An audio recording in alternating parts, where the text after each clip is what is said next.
ఓం నమో వెంకటేశాయ. ధనుర్మాస మహోత్సవంలో భాగంగా ఈరోజు తిరుప్పావై 20వ పాసరం గురించి తెలుసుకోబోతున్నాము. అలాగే స్వామివారి కైంకర్యాన్ని చూసి ఈరోజు గోదమ్మ తల్లికి ఒడిబియ్యం సారె సమర్పణ చేశారు. అది కూడా చూసి స్వామివారి కృపకు పాత్రలవుతారని మనసారా కోరుకుంటున్నాను. జై శ్రీమన్నారాయణ. ఈ రోజున 20వ పాసురలో ప్రవేశించాం. గోదాదేవి నిన్నటి పాసురంలో కించిత్ ఒక మాట అనేసారు తబక్కన నీలాదేవిని గురించి. ఇది నీ స్వరూపానికి స్వభావానికి తగదు అంటూ అనేటప్పటికి కృష్ణయ్య కోపం వచ్చింది. అంతేగా, కృష్ణయ్య కోపం వచ్చేటప్పటికి లేవలేదు ఆయన. మరి తన ప్రియ సఖిని అంటే ఆయన లెగుస్తాడా? ఇప్పుడు ఏమిటి గోదాగోష్ఠి ముందు ఉన్నటువంటి కర్తవ్యం అంటే కృష్ణయ్యని ప్లీజ్ చేసుకోవాలి, అలాగే నీలాదేవి కూడా చేసుకోవాలి. ఇరువురిని మేల్కొలిపి తమ ఈ యొక్క వ్రతానికి కావలసినటువంటి అంగములనన్నీ కోరుకోవాలి. ఇది వారి కోరిక. అయితే ముందు వెంటనే తెలియలా ఎందుకు కృష్ణయ్య లేవడం లేదు. ఇప్పుడు నీ స్వరూపానికి స్వభావానికి తగదు అని నీలాదేవిని అనేశారు. అలాగే కృష్ణయ్యతో ఎంతకి లేవకపోయేటప్పటికి ఈ రోజు పాసురంలో గోదాదేవి ఒక లాయర్ లాగా మాట్లాడుతుంది. ఎలా అంటే నిజంగా 5 సంవత్సరాల వయసులో ఎన్ని లా పాయింట్లు తీసిందంటే గోదమ్మ పాసురం వింటుంటే ఆశ్చర్యం వేస్తుందండి. మీరు 1,000,000 దేవతలకు మాత్రమే ఆపదొస్తే కాపాడతారా? దేవతలకు ఆపదలు వస్తేనే కాపాడతారా? అబలలైన మా ఆపదలు వస్తే కాపాడవా? వాళ్ళు 1,000,000 మంది ఉన్నారని కాపాడావా? మేము 5 లక్షల మంది ఉన్నారని చిన్న చూపా? సంఖ్యానియమం చూస్తున్నావా? ఆడామగాన్ని చూస్తున్నావా? దేవతలు సామాన్యులని చూస్తున్నావా? వాళ్ళు బలవంతులు మేము బలహీనులమని చూస్తున్నావా? ఎందుకు మమ్మల్ని రక్షించో? వాళ్ళకేమో కష్టం రాకముందే వెళ్ళి కాపాడుతున్నావా? మేము మీ ఇంటి ముందుకొచ్చి కూర్చున్నా కూడా నువ్వు మమ్మల్ని అనుగ్రహించడం లేదేమిటి కృష్ణ? ఇది వీళ్ళ లా పాయింట్. ఆ రీతిలో వీళ్ళు మాట్లాడుతూ ఉండగానే కృష్ణయ్య ఇంకా ఎంతగా లేవకపోయేటప్పటికి అప్పుడు వీళ్ళకి తట్టుతుంది. ఆహా, నిన్నటి రోజున నీలమ్మని మనం నీ స్వరూపానికి స్వభావానికి తగదని ఒక మాట అనేసాం, అందుకని నేను లేవడం లేదని తెలుసుకొని కృష్ణయ్యని వెంటనే చక్కగా ఆయన్ని మేల్కొని పేకన్నా నీలాదేవి వైభవాన్ని ఒక మాట కీర్తించామంటే అప్పుడు ఆహా వీళ్ళు ఇంకా మనకి ఫాలోయింగ్ లోనే ఉన్నారని అర్థం చేసుకుంటాడు. అప్పుడు కృష్ణయ్య కూడా మేల్కొంటాడు అని తెలుసుకున్నటువంటి మన గోదమ్మ ఆ క్రమంగా పాసురాన్ని అందించింది. నేటి 20వ పాసురం విశేషం మరొకసారి సేవిద్దామా?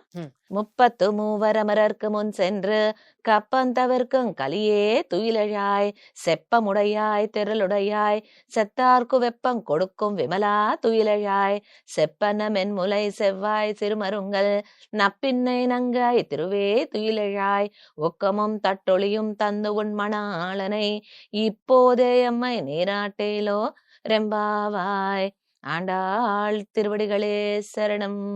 ఇది పాసురం. 33 అమరర్కు మున్ సెండ్రు అనటం ద్వారా 33 కోట్ల మంది దేవతలకు ఆపద కలవడానికి ముందే వెళ్ళి నువ్వు రక్షిస్తావా? క్షీరసాగర మదనం ఎందుకు చేశాడండి స్వామి? దేవతలకు ఆపదం వచ్చిందనేగా, కష్టం వచ్చిందనేగా తన శరీరాన్ని నలుగుడు పెట్టుకొని మరి అంటే తానే ఆది కచ్చపంగా ఒక తావేలుగా మారి తన మీద మందర పర్వతాన్ని వేంచేపు చేసుకొని ఆ వాసుకి అనే సర్పం సహాయంతో దాన్ని మధిస్తూ ఉంటే క్షీరసాగరాన్ని ఎంత కష్టపడ్డాడండి స్వామి. మేమేమన్నా అంత కష్టపడమంటున్నామా? లేచి రమ్మంటున్నాం, నీరాటానికి రమ్మంటున్నాం. వాళ్ళు దేవతలు నిన్ను కష్టపెట్టి వాళ్ళ కోరికలు తీర్చుకున్నారు, మేమేం కష్టపెట్టి తెలుసుకోలేదు. ప్లస్ వాళ్ళకేమో కష్టం రాకముందే వెళ్ళి కాపాడుతున్నావా? మాకేమో కష్టం వచ్చినా కూడా రావడం లేదా? వాళ్ళు దేవతలనా, మేము మనుష్యులమనా, గొల్లలమనా, అమాయకులమనా? అడ్వకేట్ గోదమ్మ వాళ్ళు 33 కోట్ల మంది ఉన్నారనా, మేము 5 లక్షల మంది ఉన్నామనా?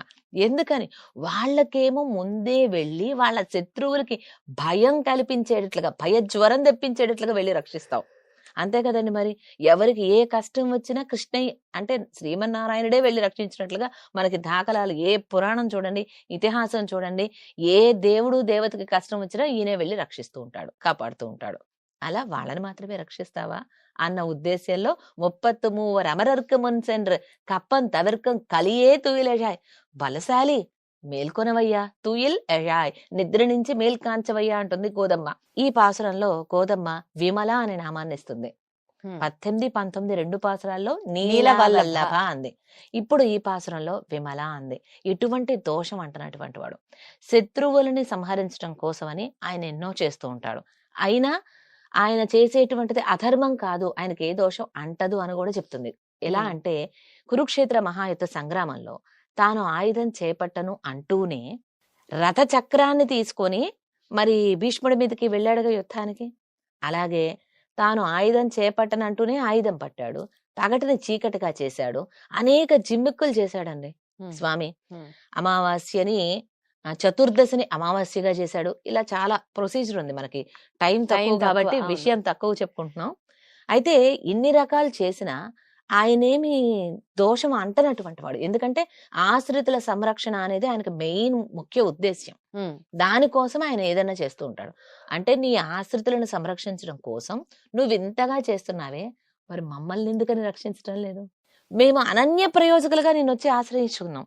ఇప్పుడు దేవతలు నిన్ను కోరి ఆశ్రయించడం లేదు, నిన్ను ఆశ్రయించి వేరే ఏదో కోరుతున్నారు. ఓసారి అమృతం కావాలన్నారు, ఇంద్రుడు వచ్చి తన రాజ్యం కావాలన్నాడు. ఇలా ఎవరెవరు ఏదేదో కోరి నిన్ను వస్తున్నారు. మేము నిన్నే కోరి నీ దగ్గరకు వచ్చాం, అందుకని మమ్మల్ని రక్షించడం లేదా? చూడండి ఎన్ని లా పాయింట్లు తీస్తుందో. వేరే ప్రయోజనం కోరి నిన్ను వచ్చిన వాళ్ళకేమో చక్కగా రక్షిస్తావా, నిన్నే కోరుకునేటువంటి మమ్మల్ని ఏమో రక్షించడం లేదా? ఇక అప్పటికి స్ట్రైక్ అయింది గోదమ్మకి. ఇక వెంటనే నీలాదేవిని గురించి స్తోత్రం చేయాలని తలచినదే తడవుగా నీలమ్మని స్తోత్రం చేస్తున్నారు. ఎలా అంటే నీలాదేవిని గురించి ఎలా స్తోత్రం చేస్తున్నారంటే ఆమె యొక్క ఉన్నతమైన స్తన సౌందర్యం మరలా చెప్తున్నారు.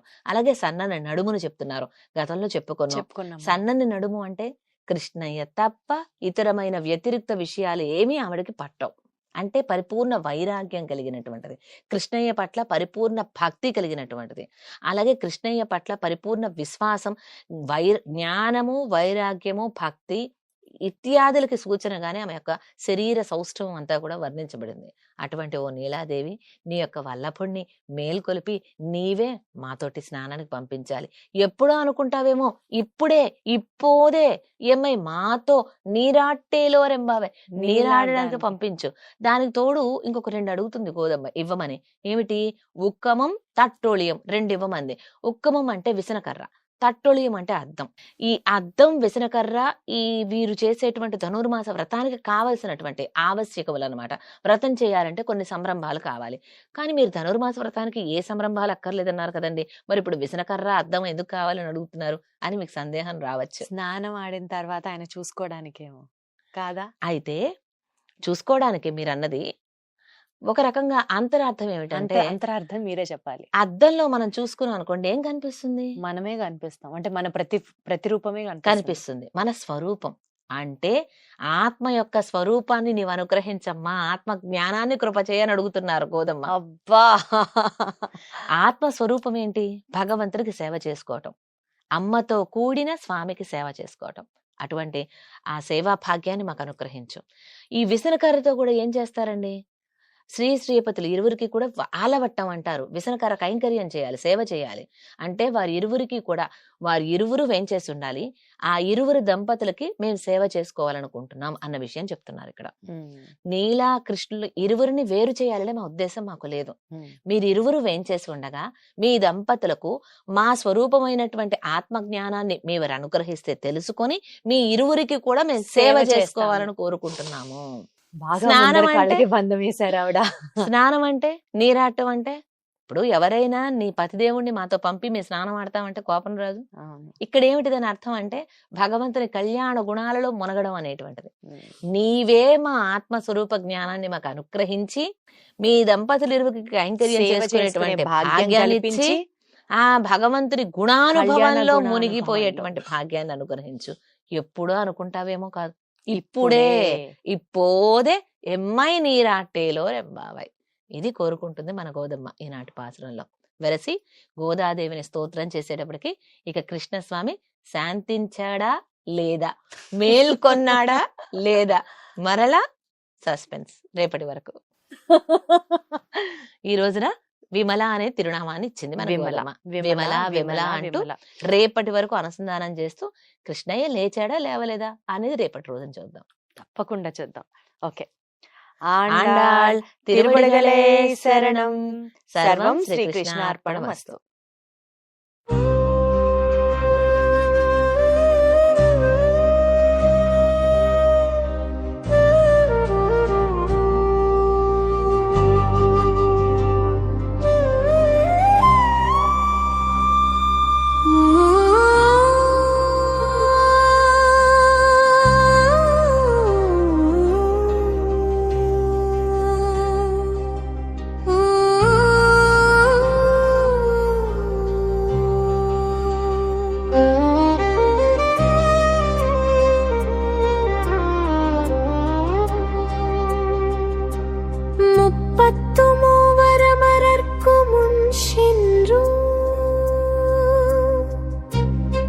கப்பம் தவிர்க்கும் கலியே துயிலெழா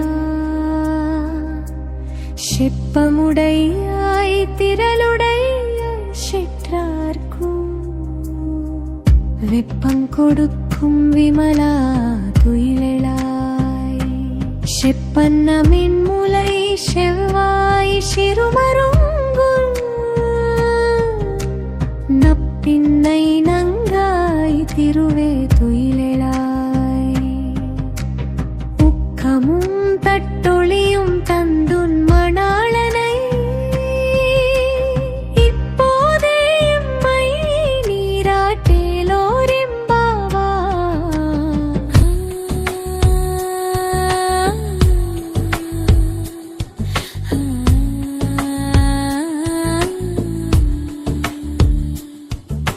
ముప్పది కోట్ల దేవతలకు ఏ విధమైన సంకటములు వచ్చినను ముందుగానే అచటకు పోయి వారిని రక్షించు సమర్థత గల ఓ స్వామి. నిద్రలేచిరమ్ము, ఆశ్రితులను రక్షించుటకై వారి విరోధులను దునుమాడు బలాభ్యుడా. ఆశ్రిత రక్షక ఓ బలశాలి, శత్రువులకే అతి దుఃఖమునిచ్చే నిర్మలుడా, నిద్ర నుండి మేల్కొను స్వామి అని స్తుతిస్తూ మేల్కొల్పినను స్వామి. మేల్కొనకుండుట చూచి జగన్నాటక సూత్రధారి నమా, జగన్నాథుని మేల్కొలుపుమని నీలాదేవిని ప్రార్థిస్తున్నారు గోపికలు. బంగారు కలశముల వంటి ప్రవత్యయమును, దొండపండు వంటి అధరములను, సన్నని నడుమును కలిగిన అతిలోక సుందరముగా విరాజిల్లుచున్న నీలాదేవి, నీవు శ్రీ మహాలక్ష్మి సమానురాలవు. కరుణించి నీవైనా మేల్కొనవమ్మా. నేను లేచి ఏమి చేయవలెనందువేమో వినుము.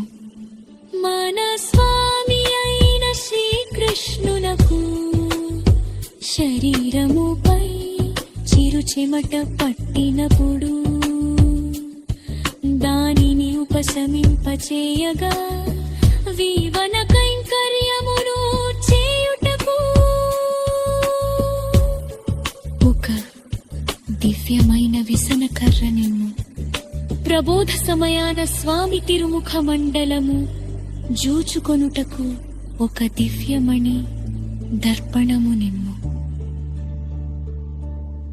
వీటన్నింటినీ మాకనుగ్రహించి స్వామిని మేల్కొలిపి మమ్ము అతనితో కూర్చి మంగళ స్నానము చేయింపు తల్లి. నీ అనుగ్రహమున్ననే కదా మా ఈ వ్రతము మంగళముగా పూర్తి కాగలదు అని ఆండాళ్ తల్లి నీలాదేవిని వేడుకుంటున్నారు.